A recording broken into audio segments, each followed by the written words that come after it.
પૃથ્વીના પોપડાની અંદર સમયાંતરે હલનચલન થતું હોય છે અને જમીનના સ્વરૂપો રચાય છે અને બદલાય છે. આવો અનુભવ આપણને ભૂકંપના આંચકાઓ દ્વારા તો ક્યાંક જ્વાળામુખી કે સુનામી જેવી ઘટનાઓ દ્વારા થાય છે. આ હલનચલનથી પર્વત, ઉચ્ચ પ્રદેશ કે ફાટખીણની રચના થાય છે. તે ઉપરાંત નદી, હિમનદી, પવન, સમુદ્રના મોજા જેવા કુદરતી બળોના લીધે ધોવાણ અને નિક્ષેપણ ક્રિયા દ્વારા ઘસારણના મેદાનો, કાંપના મેદાનો, ખીણો અને કોતરોની રચના થાય છે. પૃથ્વી સપાટીનો અમુક ભાગ ચોક્કસ ઊંચાઈ, ઢોળાવ અને આકાર પ્રાપ્ત કરે છે ત્યારે તે ભૂમિ સ્વરૂપ કહેવાય છે. ભૂમિ સ્વરૂપના મુખ્ય પ્રકાર: પ્રદેશની ઊંચાઈ પ્રમાણે જમીન ભાગોને પર્વત, ઉચ્ચ પ્રદેશ, મેદાન વગેરે નામથી ઓળખવામાં આવે છે. સમુદ્ર સપાટીથી લગભગ 900 મીટરથી વધુ ઊંચાઈ ધરાવતા તેમજ ઓછા કે તીવ્ર ઢોળાવ અને સાંકડા શિખરો ધરાવતા વિસ્તારને પર્વત કહે છે. પૃથ્વીના પેટાળમાં ભૂકંપ અને જ્વાળામુખી જેવા કુદરતી ભૌતિક બળોની ક્રિયા, પ્રતિક્રિયા અને આંતરક્રિયાથી પર્વતો બને છે.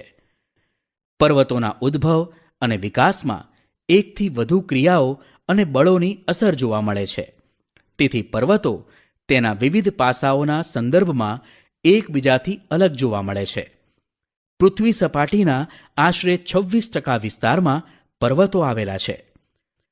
પર્વતોનું વર્ગીકરણ: નિર્માણ ક્રિયાના આધારે પર્વતોને 4 વિભાગમાં વહેંચવામાં આવે છે. 1. ગેડ પર્વત, 2. ખંડ પર્વત, 3. જ્વાળામુખી પર્વત અને 4. અવશિષ્ટ પર્વત.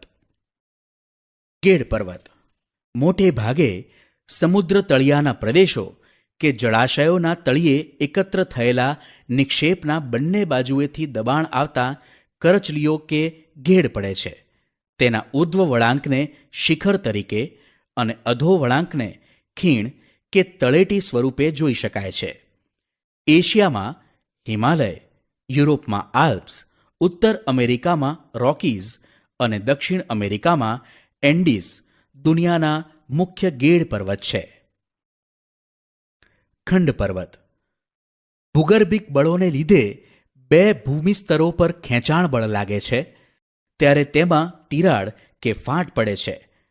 આથી આજુબાજુનો ભાગ બેસી જાય અને વચ્ચેનો ભાગ સ્થિર રહે તો તે ખંડ પર્વત બને છે. નીચે બેસી જતા ભાગમાં ફાટખીણ રચાય છે. જર્મનીનો હોર્સ્ટ પર્વત તેનું શ્રેષ્ઠ ઉદાહરણ હોવાથી આવા પર્વતને હોર્સ્ટ પર્વત પણ કહેવામાં આવે છે. ભારતમાં આવેલા નીલગિરી, સાતપુડા, વિંધ્યાચલ પર્વત ખંડ પર્વતના ઉદાહરણો છે. જ્વાળામુખી પર્વત જ્વાળામુખી ફાટતા પ્રસ્ફોટનથી બહાર ફેંકાતા પદાર્થો શંકુ આકારે જમા થતાં તે જ્વાળામુખી પર્વત બને છે. ઇટાલીનો વિસુવિયસ, ઇક્વેડોરનો કોટોપક્સી, જાપાનનો ફ્યુજિયામા અને ભારતનો બેરન અંદમાન, પાવાગઢ અને ગિરનાર જ્વાળામુખી પર્વતના ઉદાહરણ છે. અવશિષ્ટ પર્વત ઘસારાના કુદરતી બળો સામે ટકી રહેતા શેષ ભાગોમાંથી અવશિષ્ટ પર્વત બને છે. હજારો વર્ષોથી પોચા ખડકો ઘસાઈને વહી જાય છે તથા નક્કર ખડકમાંથી બનેલ ભૂમિભાગ ઊંચા ભૂમિખંડ તરીકે ટકી રહે છે. તેને જ અવશિષ્ટ પર્વત કહે છે. ભારતમાં અરવલ્લી, નીલગિરી, પારસનાથ, રાજમહલ તથા પૂર્વઘાટ અવશિષ્ટ પર્વતના ઉદાહરણ છે. પર્વતોનું મહત્વ: પર્વતો દેશ કે પ્રદેશની સીમા સરહદ અને કુદરતી દિવાલ સમાન છે. પર્વતો એક તરફ ઠંડા પવનથી રક્ષણ કરે છે તો બીજી રીતે ભેજવાળા પવનો રોકીને વધારે વરસાદ આપે છે. પર્વતો નદીઓના ઉદ્ગમ સ્થાન છે. તેમાંથી નીકળતી નદીઓ દ્વારા ફળદ્રુપ મેદાનોનું નિર્માણ થાય છે. વધારે વરસાદવાળા ઊંચા હિમાચ્છાદિત પ્રદેશમાંથી બારે માસ વહેતી નદીઓ જળ ભંડારનું કામ કરે છે. જળ વિદ્યુત ઉત્પન્ન કરવા માટે તે જરૂરી છે. ઉપરાંત પર્વતો જંગલ સંપત્તિ, ખનિજ સંપત્તિ અને પ્રાણી સંપત્તિના ભંડાર છે. પ્રવાસન ઉદ્યોગ, ચલચિત્ર ઉદ્યોગ તથા પર્વતારોહકો માટે પર્વતો આશીર્વાદરૂપ છે. વિશ્વની કુલ વસ્તીના 10મા ભાગની વસ્તી માટે રહેઠાણનું સ્થાન છે, જેના શ્રેષ્ઠ ઉદાહરણ છે મેક્સિકો અને બગોટા. અહીં કેટલાક પર્વતો પર વિકાસ પામેલા શહેરોના નામ, તેમના દેશ અને ઊંચાઈ સાથે દર્શાવેલ છે. સમુદ્ર સપાટીથી આશરે 180 મીટરથી વધુ ઊંચાઈ ધરાવતા તથા ટોચ ઉપરથી પ્રમાણમાં પહોળા અને સપાટ ભૂમિભાગને ઉચ્ચ પ્રદેશ કહેવામાં આવે છે. પૃથ્વી સપાટીનો 18% ભાગ ઉચ્ચ પ્રદેશો રોકે છે. ઉચ્ચ પ્રદેશોનું વર્ગીકરણ. ભૌગોલિક સ્થાન અને સંરચનાના આધારે ઉચ્ચ પ્રદેશોને 3 ભાગમાં વહેંચી શકાય છે. 1. આંતર પર્વતીય ઉચ્ચ પ્રદેશ, 2. પર્વત પ્રાંતીય ઉચ્ચ પ્રદેશ અને 3. ખંડીય ઉચ્ચ પ્રદેશ.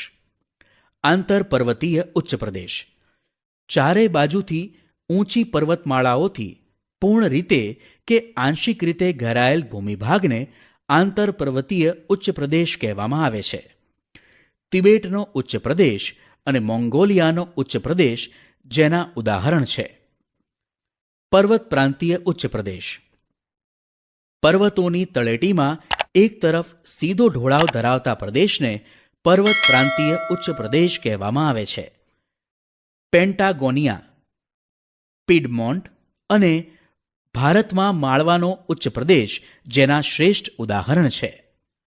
ખંડીય ઉચ્ચ પ્રદેશ ભૂગર્ભિક હલનચલનથી ઊંચકાયેલા ભૂમિભાગને કે મોટા ભૂમિભાગ પર લાવાના સ્તરો ખૂબ ઊંચાઈ સુધી ઠરવાથી ખંડીય ઉચ્ચ પ્રદેશનું નિર્માણ થાય છે.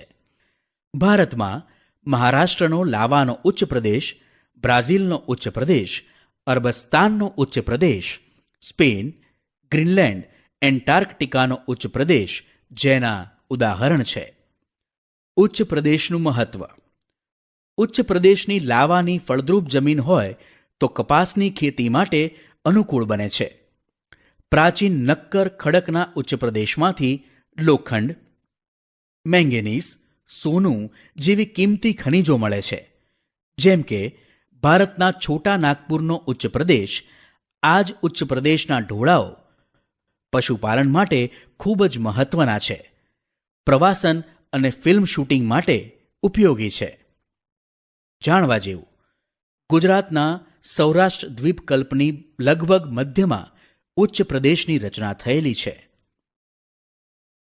સમુદ્ર સપાટીથી 180 મીટરથી ઓછી ઊંચાઈએ આવેલા સમતલ કે સપાટ ભૂમિભાગને મેદાન તરીકે ઓળખવામાં આવે છે. તે પૃથ્વી સપાટીના લગભગ 55% ભાગ પર ફેલાયેલ છે. દુનિયાના મોટા ભાગના મેદાન નદીઓ દ્વારા ઠલવાયેલ માટીમાંથી નિર્માણ પામ્યા છે. નદીઓ સિવાય કેટલાક મેદાનોનું નિર્માણ પવન, જ્વાળામુખી અને હિમ નદીઓ દ્વારા પણ થાય છે. મેદાનોનું વર્ગીકરણ. નિર્માણના આધારે મેદાનોનું વર્ગીકરણ આ પ્રમાણે કરી શકાય. 1. કિનારાના મેદાન, 2. ઘસારણના મેદાન અને 3. નિક્ષેપણના મેદાન. કિનારાના મેદાન.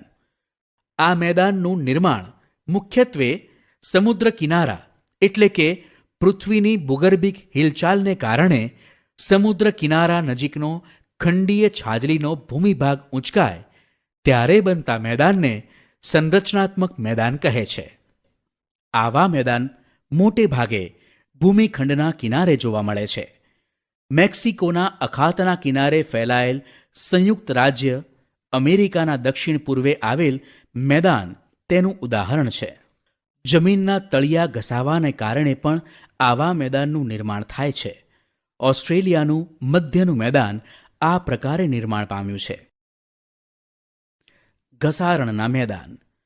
પૃથ્વીની સપાટી પર સતત ઘસારણની પ્રક્રિયા ચાલતી રહે છે, જેનાથી લાંબે ગાળે પર્વતો તથા ઉચ્ચ પ્રદેશો નદી, પવન અને હિમનદી જેવા પરિબળો દ્વારા ઘસાઈને મેદાન બને છે. આવા મેદાન સંપૂર્ણપણે સપાટ બનતા નથી. નક્કર ખડકોની ટેકરીઓ વચ્ચે વચ્ચે જોવા મળે છે. ઉત્તર કેનેડા અને પશ્ચિમ સાઇબિરિયાના મેદાન ઘસારણથી નિર્માણ પામ્યા છે. ઘસારણ દ્વારા બનેલ મેદાનોને પેની પ્લેન પણ કહે છે. નિક્ષેપણના મેદાન નદી, હિમનદી, પવન વગેરે પરિબળો દ્વારા પથરાયેલ કાંપના નિક્ષેપણથી સરોવર કે સમુદ્ર જેવા કોતરો ભરાવાથી આવા મેદાનનું નિર્માણ થાય છે. તેથી તેને નદીકૃત કે કાંપના મેદાન પણ કહેવામાં આવે છે. ભારતમાં ગંગા યમુનાના મેદાન, ઉત્તર ચીનમાં વાંગહોનું મેદાન, ઇટલીમાં પો નદી દ્વારા બનેલ લોમ્બાર્ડીનું મેદાન કાંપના મેદાનના વિશિષ્ટ દ્રષ્ટાંત છે. જ્યારે મેદાનોનું નિર્માણ સરોવરમાં કાંપના નિક્ષેપણથી થાય છે ત્યારે તેને સરોવરના મેદાન કહે છે. કાશ્મીરની ખીણો ભારતમાં સરોવરના મેદાનનું ઉદાહરણ છે. મેદાનોનું મહત્વ માનવ વસાહતો અને વ્યાપાર વાણિજ્યના સ્થાનો ફળદ્રુપ મેદાનોમાં સ્થપાય છે. સપાટ મેદાન સડક માર્ગ અને રેલમાર્ગ માટે ઉપયોગી પુરવાર થાય છે. ગીચ વસ્તી ધરાવતા શહેરો મેદાનોમાં આવેલા છે. ફળદ્રુપ જમીન ખેત ઉત્પાદન માટે વધુ ઉપયોગી છે. ખેત પેદાશો ઉદ્યોગો માટે કાચો માલ પૂરો પાડે છે.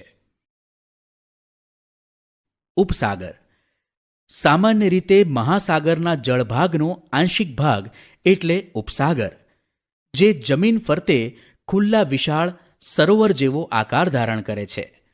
ઉપસાગરો વિશાળ અને નાના કદના હોઈ શકે છે. ભારતમાં બંગાળનો ઉપસાગર તેનું શ્રેષ્ઠ ઉદાહરણ છે. અખાત જ્યારે કોઈ જળ વિસ્તાર 3 બાજુથી ભૂમિથી ઘેરાયેલ હોય ત્યારે તેને અખાત કહેવાય છે. ઉદાહરણ તરીકે ખંભાતનો અખાત અને કચ્છનો અખાત. ભૂશીર ભૂશીર એટલે ભૂમિનો લંબાત્મક છેડો જે જળ ભાગમાં ફેલાયેલ હોય છે, જેને સમુદ્ર રેખા તરીકેની સંજ્ઞા પણ આપી શકાય. દાખલા તરીકે કન્યાકુમારી અને કેપ ઓફ ગુડ હોપ. ટાપુ જે ભૂમિભાગ ચારે બાજુથી જળ વિસ્તારથી ઘેરાયેલ હોય તેને ટાપુ તરીકે ઓળખવામાં આવે છે. ઉદાહરણ તરીકે લક્ષદ્વીપ, આંદામાન નિકોબાર, શંખોદ્વાર એટલે કે બેટ દ્વારકા, પિરોટન, નરાબેટ, પિરમબેટ, શિયાળ બેટ વગેરે. ખીણ પર્વતોની હારમાળા વચ્ચે આવેલો નીચાણવાળો ભાગ એટલે ખીણ. ગેડ પર્વતો અને ખંડ પર્વતોના નિર્માણ વખતે તથા નદી હિમનદીના ઘસારણ કાર્યના પરિણામે ખીણોની રચના થાય છે. દાખલા તરીકે કાશ્મીર ખીણ. સામુદ્રધુની 2 જળ વિસ્તારોને જોડતી સાંકડી જળપટ્ટીને સામુદ્રધુની કહે છે. ઉદાહરણ તરીકે પાલ્કની સામુદ્રધુની ભારત અને શ્રીલંકા વચ્ચે આવેલી છે. સંયોગી ભૂમિ 2 જળ વિસ્તારોને અલગ કરતી સાંકડી ભૂમિપટ્ટીને સંયોગી ભૂમિ કહે છે. ઉદાહરણ પનામા ઉત્તર અને દક્ષિણ અમેરિકા ખંડ વચ્ચે આવેલી છે.